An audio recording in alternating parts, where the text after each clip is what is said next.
The bridge on the instrument currently is just a piece of pine that I had lying around that was about the right size to raise the strings enough so that there were no problems with fret buzz, but low enough that it was easy to hold the strings down to the frets.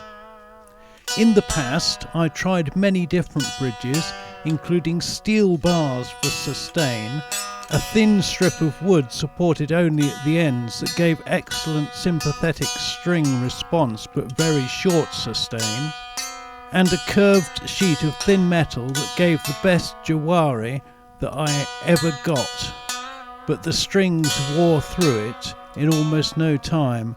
Jawari is the name for the buzzy sounds that instruments like the sitar have. I can't show the originals because they no longer exist, but to illustrate the point, here are some modern examples.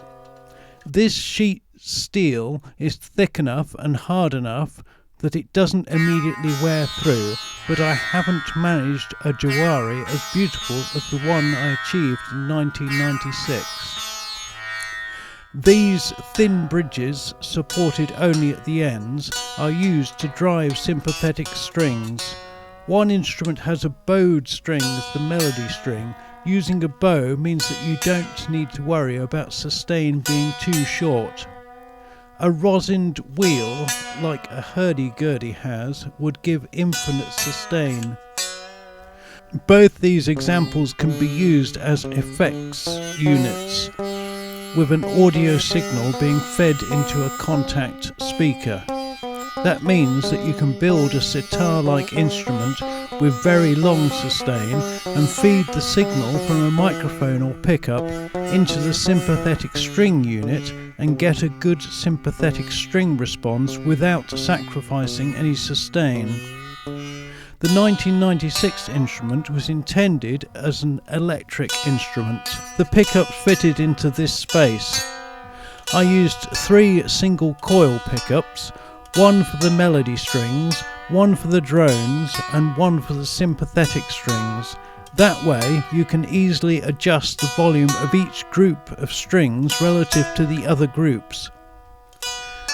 The frets used to be 6mm diameter steel bar for a washing line, but I lost that at some point, so I replaced them with 8mm by 100mm stainless steel bolts with the head sawn off. Note that it was only the end 25mm that has a thread, the rest of each bolt is smooth. The frets are held on by blue tack. They can be moved to different positions for microtonal tuning. The nut is just another fret, made of a bolt like the others. The string closest to the edge of the fretboard is about 50mm from the edge. That 50mm is there so that you can easily bend the pitch of the string a long way. Back in 1996, I used to have a light gauge string about 16 thousandths of an inch or so, a G string from a set of light gauge electric guitar strings. I used to be able to bend the string up in pitch by an octave. That was fine when playing the instrument electrically because I could adjust the volume of the melody string pickup compared with the other pickups. But acoustically, like you hear in this video, the string has to be thicker gauge so that it is loud enough compared with the other strings. With the heavier gauge string, I would usually only bend it up in pitch by about 5 semitones.